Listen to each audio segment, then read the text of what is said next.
Hola a todos, bienvenidos un día más a otra entrevista que tenemos por acá en Beriedu, donde buscamos desde formadores con su expertise ayudar a otros formadores quienes son docentes y padres de familia. El día de hoy tenemos de invitada a la maestra Tere Villa, quien tengo además el gusto de llamar mi maestra o ex maestra, no sé cómo se diría, de mi alma mater, a quien yo le confío muchísimas cosas y además confío muchísimo en su expertise como formadora.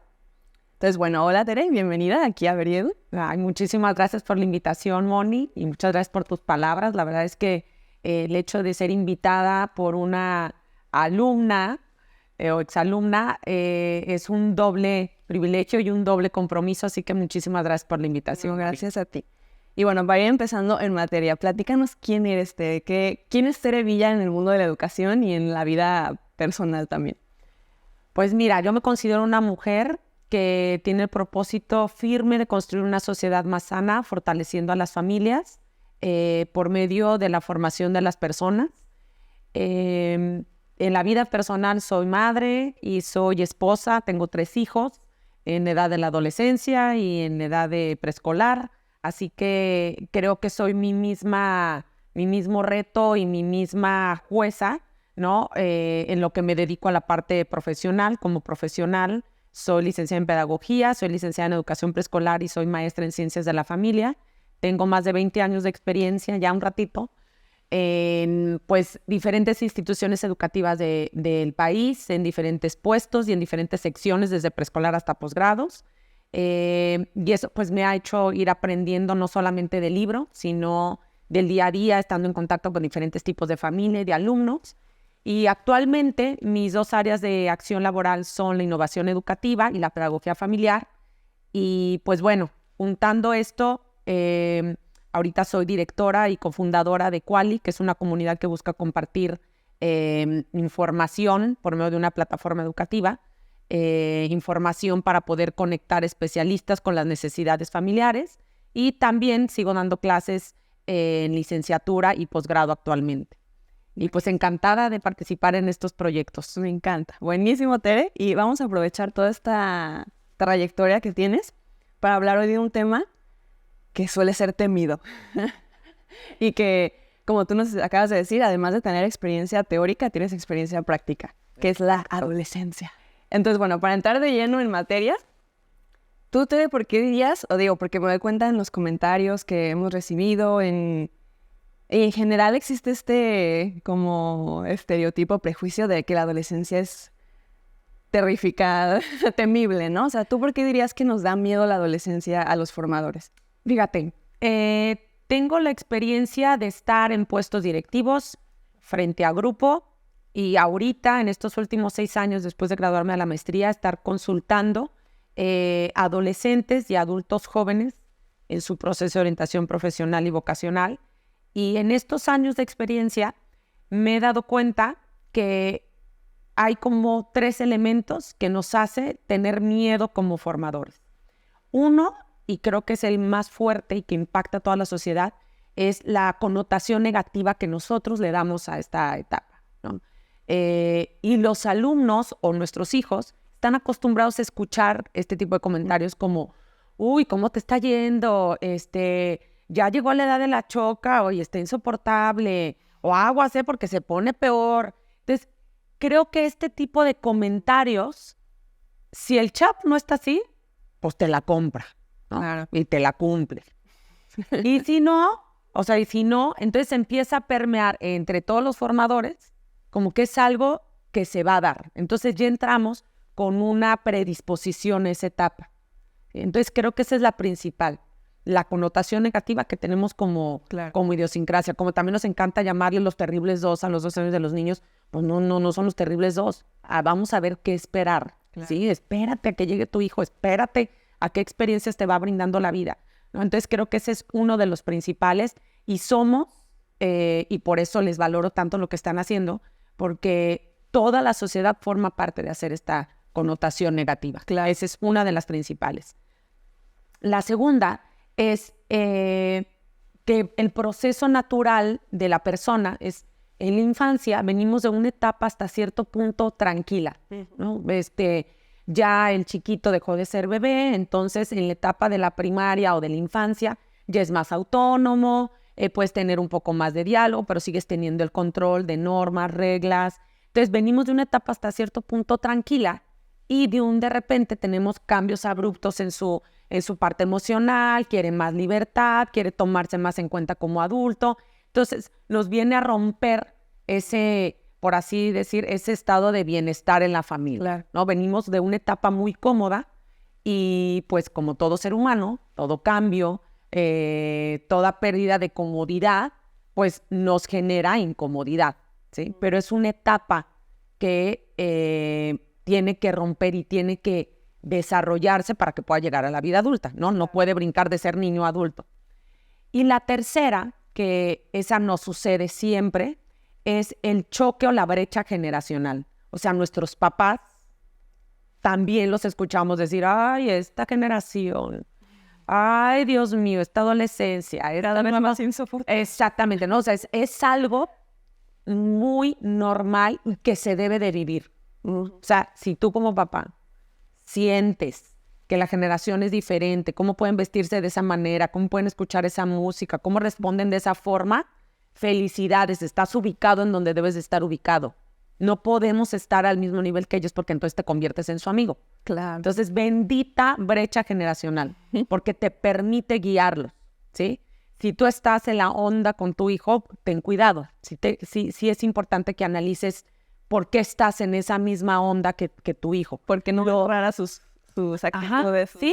Sí, o sea, desde que nacieron los Beatles también hubo esa brecha generacional, ¿no? O sea, creían que la música que escuchaban era el rock and roll, era los iba a llevar al pecado, y la minifalda era, cuando salió la minifalda fue también un shock mundial, cuando salió el lipstick rojo, Pasión, también fue un shock mundial, y ahora nos toca vivir otros retos por brecha generacional. Okay. Entonces, creo que lo más importante es entender estos tres elementos, ¿no? Que hay una connotación negativa hacia esta etapa, que es una brecha generacional que sí o sí tenemos que vivir. O sea, el que yo me sienta inseguro ante lo que viene y lo que ellos están viviendo es normal. Y se tiene que vivir. Y la última, que venimos de una etapa bastante estable, que es la niñez. Ah, claro.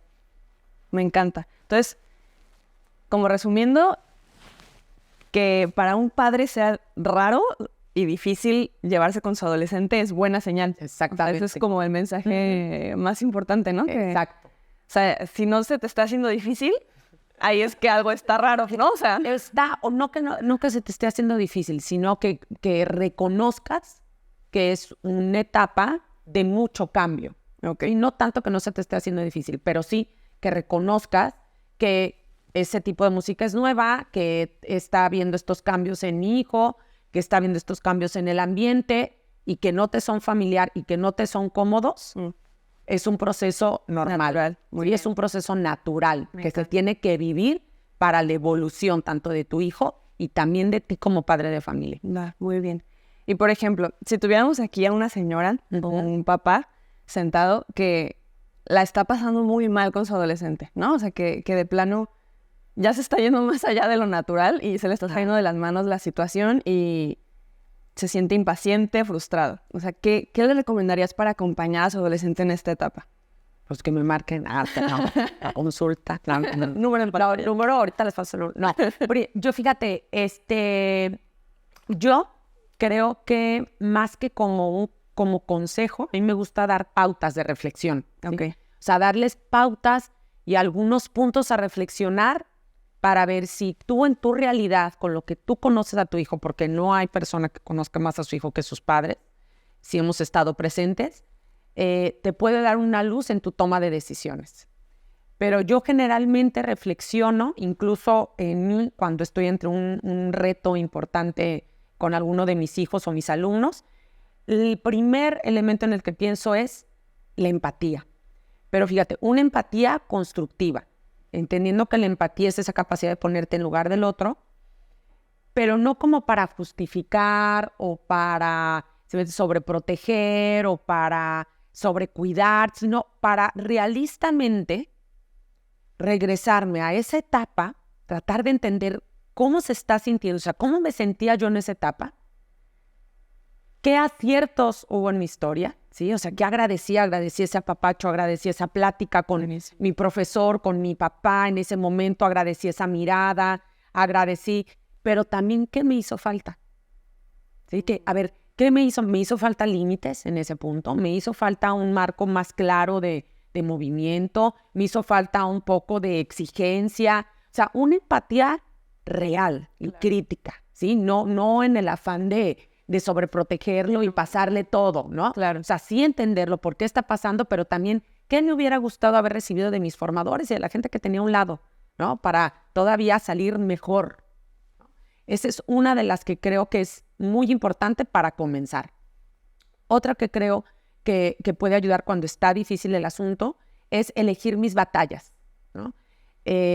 Muchos estamos como muy, sobre todo por redes o por ahí influencers o gente con muy buena intención de cuál es el deber ser, ¿no? Entonces vamos queriendo tener en nuestro hijo una expectativa bastante alta, ¿no? Claro. Entonces podemos querer la perfección, pero no la podemos exigir, ¿no? Porque incluso nosotros no somos perfectos.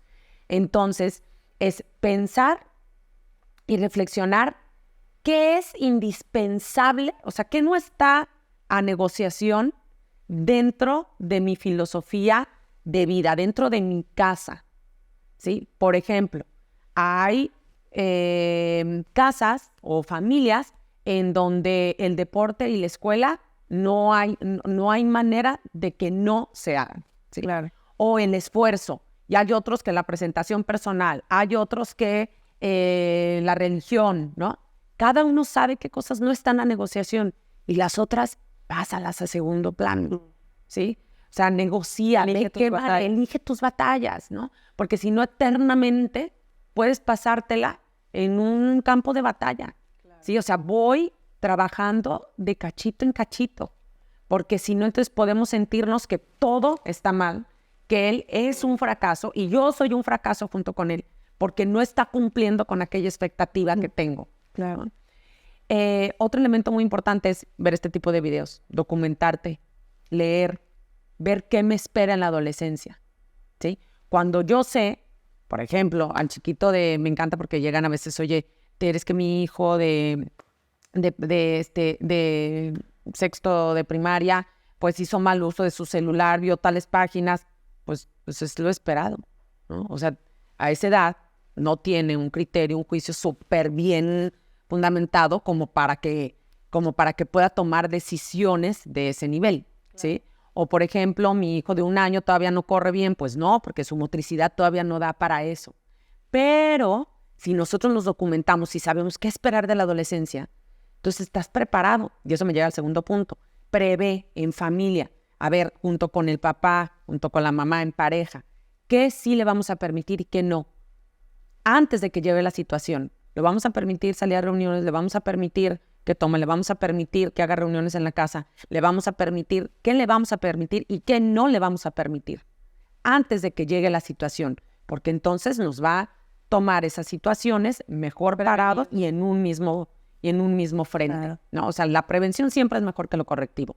De manera de lo posible, siempre va a haber situaciones que se nos pueden salir, pero podemos prever el mayor número de situaciones, ¿no? Claro. ¿Y de dónde puedo sacar ideas? Pues de cursos como los que la plataforma les comparte, es lo que tú puedes tomar de soporte.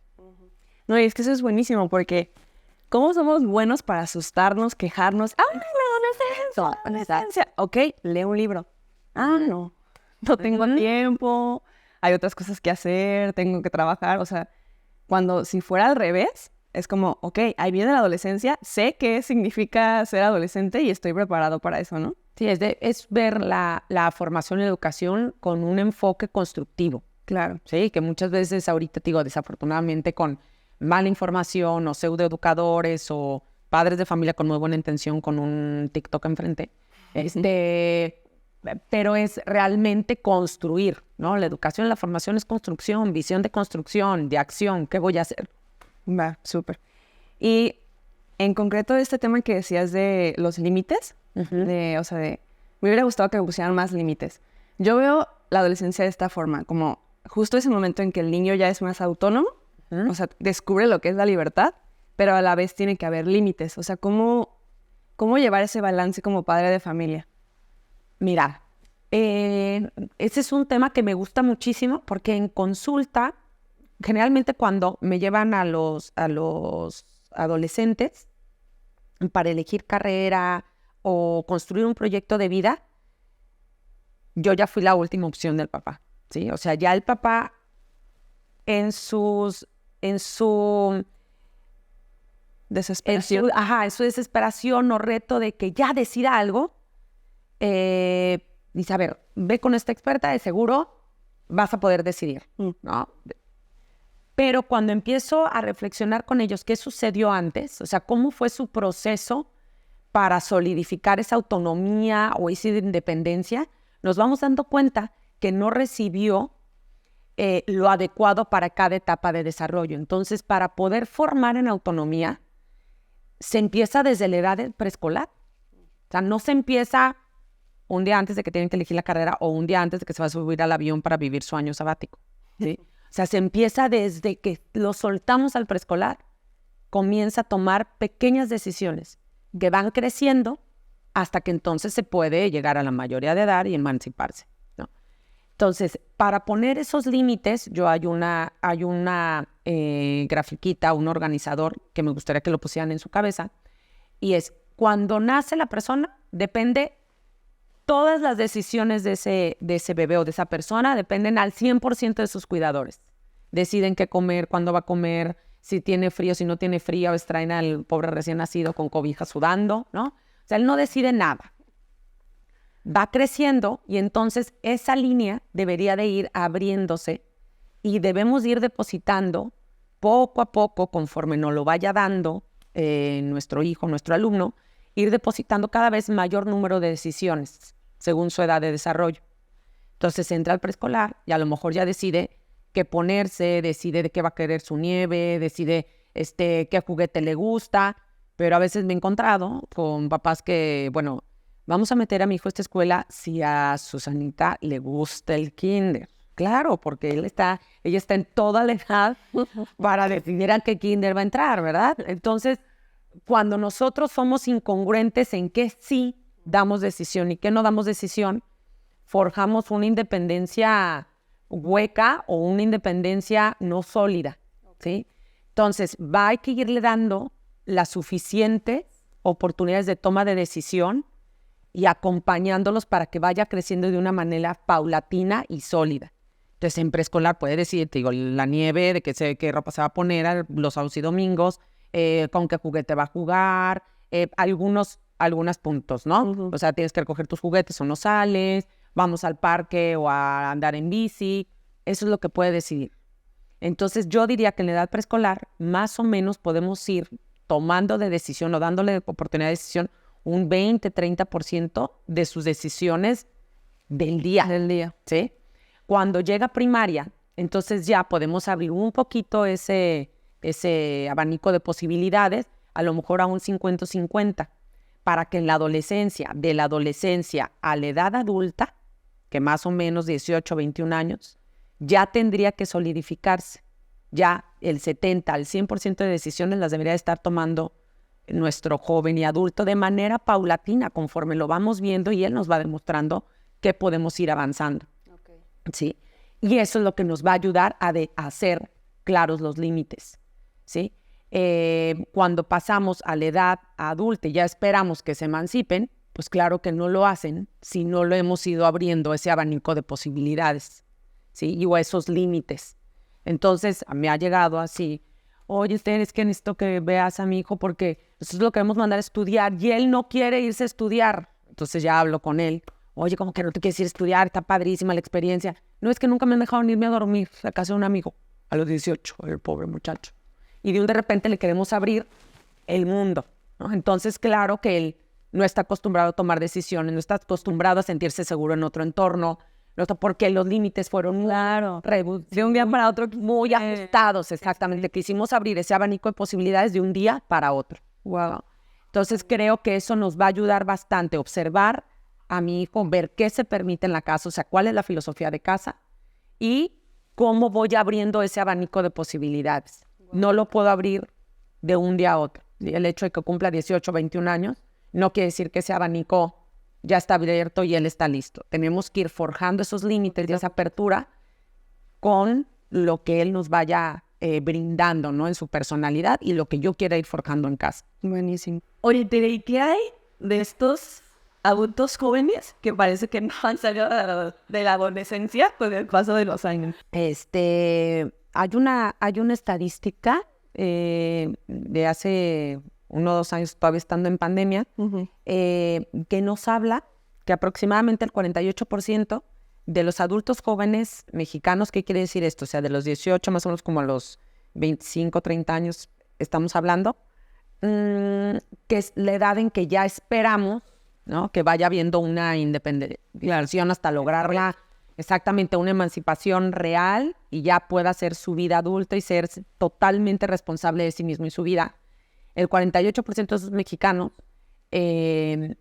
todavía recibe un fuerte soporte por parte de sus padres, ¿sí?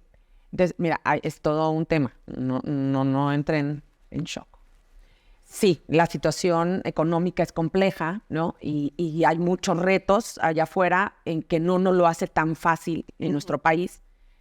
Pero hablando de lo que sí podemos hacer, o sea, tratando de pensar en un cómo sí, creo que lo más importante es que no hubo un proceso de solidificar sus habilidades para poder lograr una verdadera independización. Okay. Ojo, yo no digo que no haya apoyo, pero sí es una capacidad que la persona tiene que desarrollar en el día a día, en la vida cotidiana.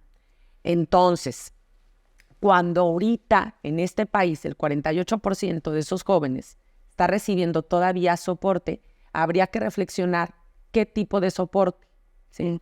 Hay chavos que siguen recibiendo una mensualidad, por ejemplo, o se hace una emancipación disfrazada, ¿no? Viven en su departamento aparte, pero van y la van a casa de la mamá, van por comida a casa de la mamá, van y... Esos adolescentes de puedes 20 venir años. por mí, puedes venir por mí en la noche que voy a salir para no manejar borracho, ¿no? Entonces, es reflexionar como papá si le estoy dando un apoyo o lo estoy soportando. Si estoy soportando su independencia fantasma. ¿Qué estoy realmente haciendo? ¿Y para qué lo estoy haciendo? ¿Para seguir teniendo control? ¿Para seguir teniendo atención? ¿Para seguir teniendo poder? Entonces hay que entender qué hay detrás de esas acciones que estoy tomando como padre de familia. ¿Sí?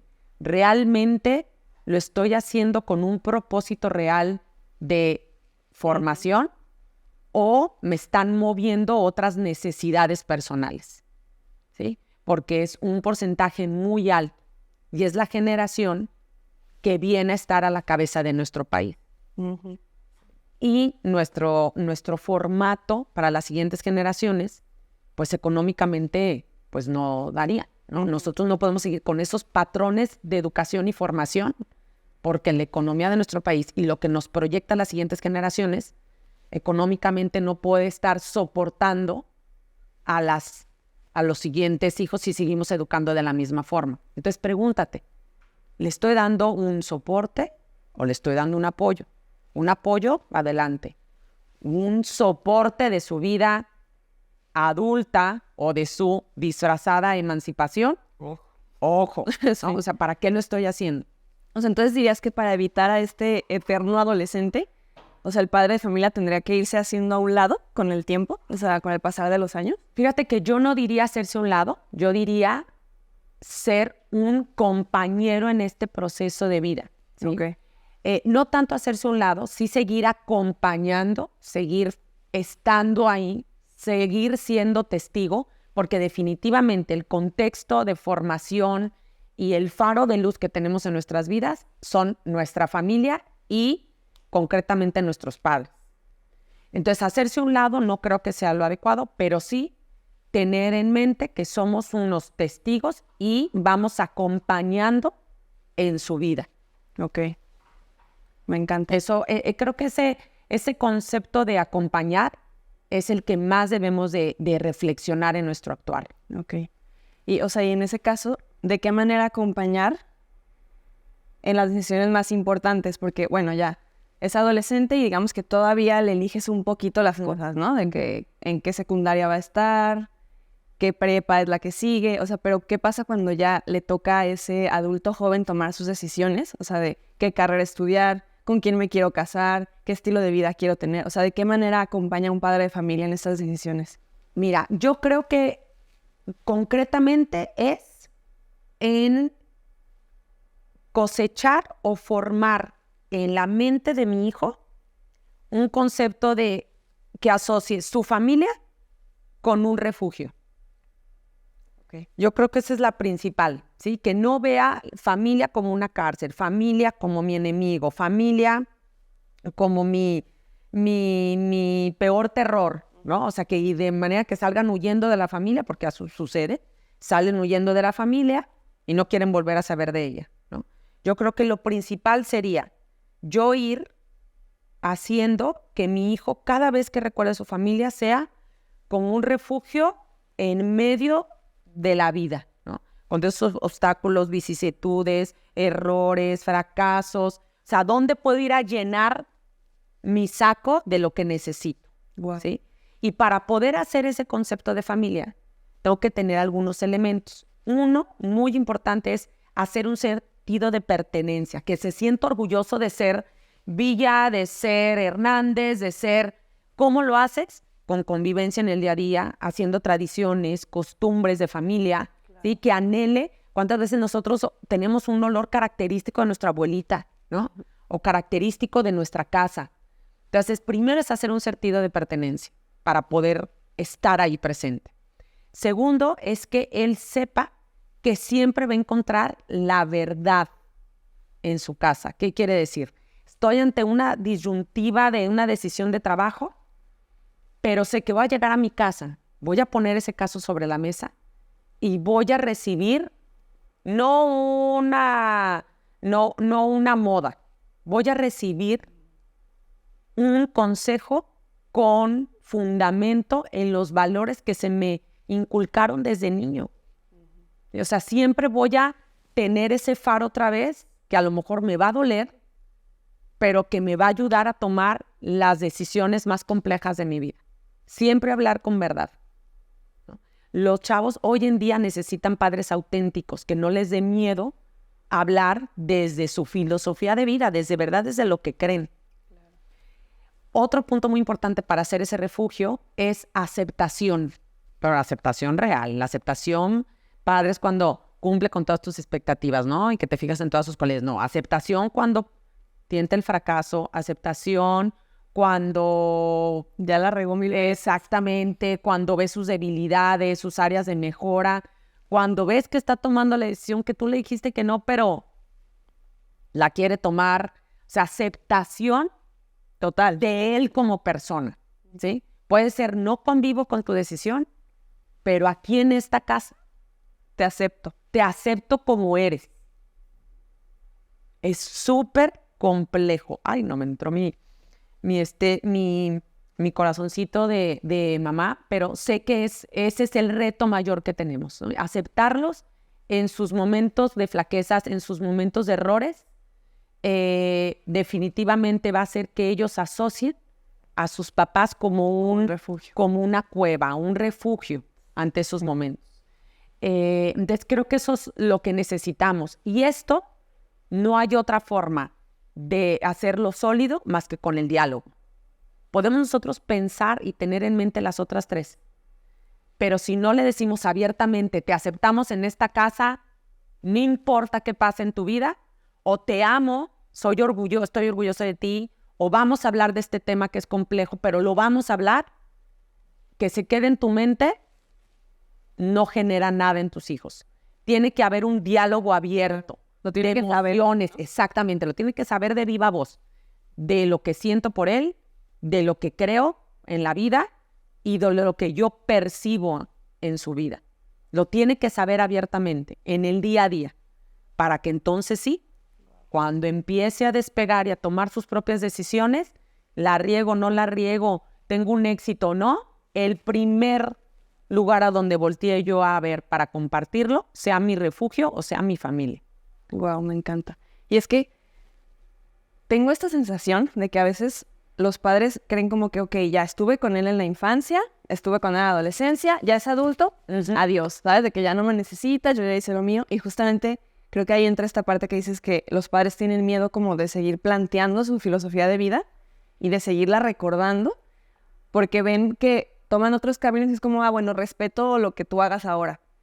Cuando tal vez el mismo hijo se está sintiendo perdido en lo que está encontrando y quiere escuchar de parte de sus padres de que, hey, te recordamos que así es como vivimos en casa, de que esta es la manera que tú creciste y donde te vas a sentir más seguro, ¿no? Exacto. Entonces, o sea, por eso se empiezan a perder, los padres dicen, bueno, ya que haga lo que quiera y, o sea, como que se dejan ir, ¿no? O sea, de que se dejan de lado cuando realmente, como dices, ¿no? El papá es una compañía, un acompañamiento para siempre, ¿no? O sea, me imagino que hasta tú a la fecha todavía tus papás son tu compañía, ¿no? Claro, claro. Y fíjate, en la adolescencia hay muchos comportamientos del adolescente que pareciera que nos están pidiendo lo contrario, ¿no? Dejamos de ser sus héroes, nos dejan de platicar todo, bajan o es diferente sus muestras de cariño, hay explosiones emocionales. O sea, si tú le empiezas a dar check, dices, no, hombre, o sea, me quiere del otro lado del mundo, ¿no? Pero en esa etapa es donde, aunque parecieran muy seguros, todavía necesitan directriz, ¿no? Todavía necesitan unos límites externos, ¿no? Que le ayuden a actuar. Todavía necesita el cariño abiertamente de sus padres. Todavía necesita muestras en hechos, necesita un ejemplo claro, ¿no? A ver, quiero que sea responsable y yo no me paro una junta en la escuela de él, ¿no? Entonces, ¿cómo le estoy exigiendo que sea súper responsable en la escuela, que cumpla con su primera responsabilidad, que es estudiar, y yo no me paro una junta del colegio, ¿no?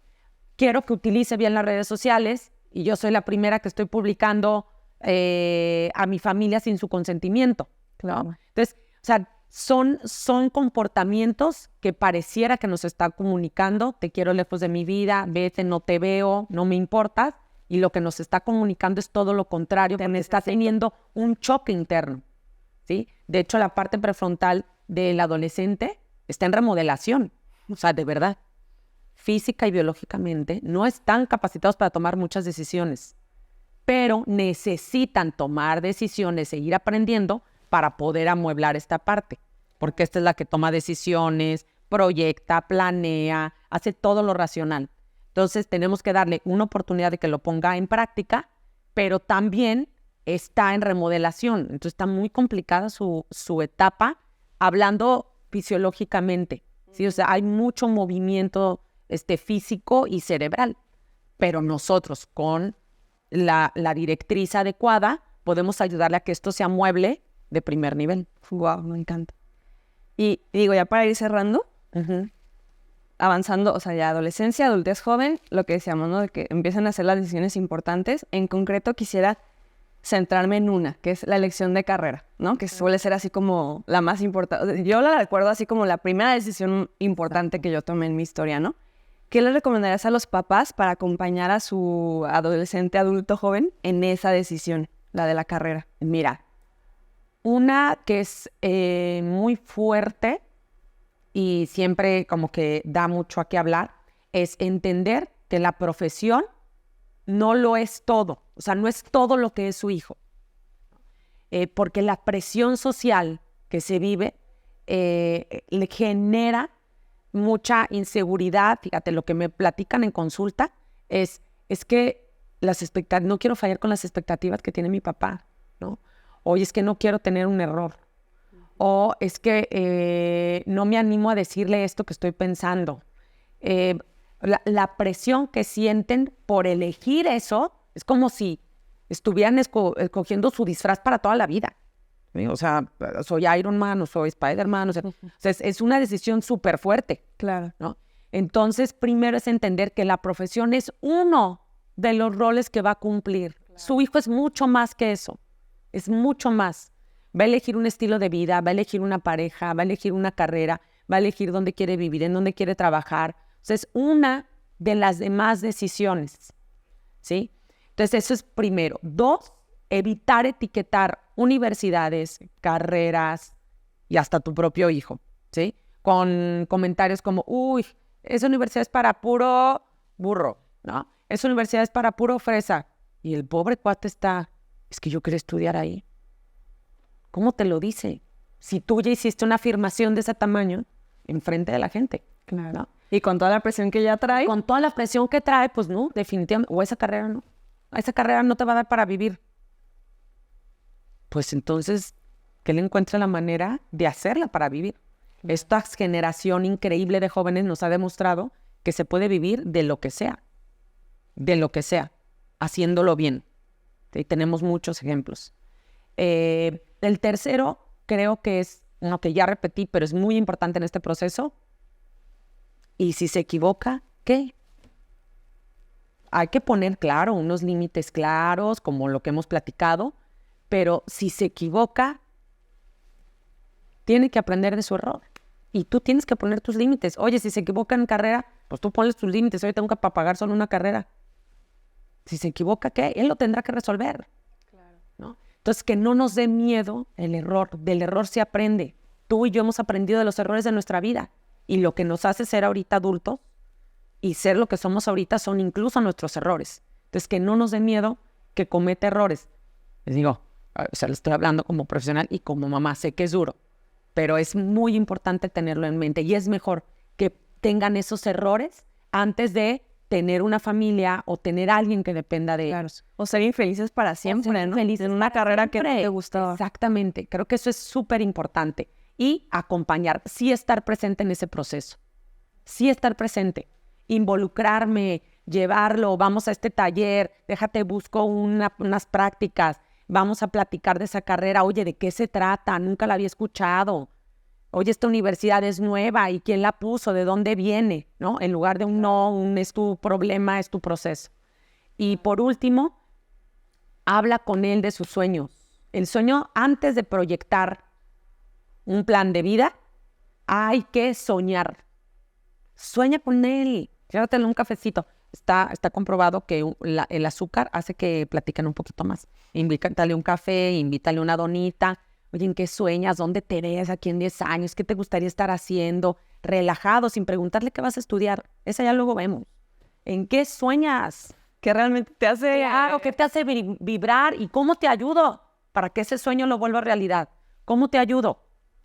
Sin hablar de carrera, sin hablar de universidad, sin hablar de costos. ¿Qué trae en su corazón? ¿Qué anhelo tiene por dentro? ¿En dónde se ve? Wow. Creo que esos serían los elementos que yo hoy por hoy en consulta veo que es lo que más les mueve.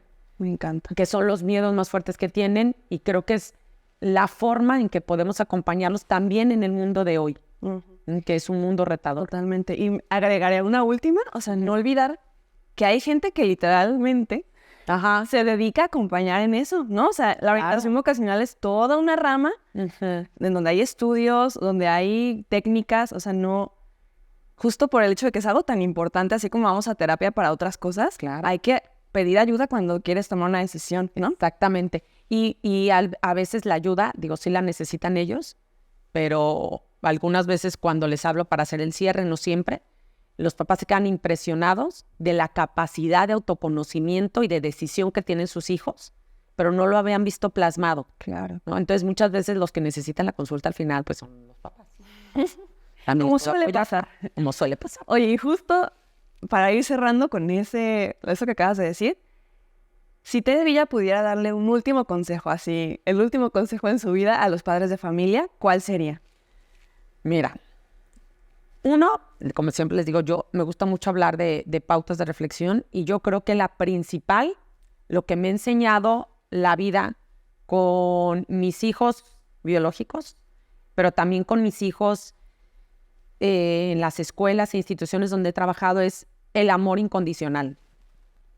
Entendiéndolo no como sobreprotección, entendiéndolo no como el sobrecuidado, no entendiéndolo como ser la mamá perfecta ni la maestra perfecta, porque no lo soy, nadie somos, pero sí entendiéndolo como estar ahí en los peores y en los mejores momentos sin importar ni cómo esté él, ni lo que haya ofrecido él. Creo que eso es lo que nos hace entender que la persona está en continuo proceso de perfeccionamiento, que va a haber subidas, que va a haber bajadas, pero nuestra responsabilidad y nuestro propósito como formadores y educadores es amar incondicionalmente en cualquier etapa de vida. Ay, Tere, me vas a hacer ya. A mí también, porque sí, cuando lo estuve reflexionando, creo que hay muchos alumnos que, por ejemplo, ayer me mandaron una foto, unos alumnos que me marcaron muchísimo, que tuve cuando ellos estaban en primaria, yo tenía 23 años, ¿no? Y el hecho de que ellos recuerden ciertas muestras de amor, ¿no? Con cariño y con parte de lo que son ahora, pues nos llena totalmente. Claro. Y ver a mis hijos y que también me agradezcan o volteen a ver y voltearlos a ver lo que ahorita está cada uno logrando, es lo que nos da satisfacción para seguir dedicándonos a lo que nos dedicamos, o seguir siendo mamá, o seguir siendo papá y dando lo mejor que tenemos, el amor incondicional. Es que es impresionante cómo al final todo tiene que ver con el amor, ¿no? Uh-huh. O sea, todo esto que acabamos de platicar, o sea, no tendría sentido si no hubiera amor genuino y verdadero por el ser humano que estás criando, uh-huh, para llevarlo a la plenitud, ¿no? A la felicidad. Exactamente, todo radica ahí. Y mira, de eso podríamos platicar una hora más, pero se nos está acabando el tiempo.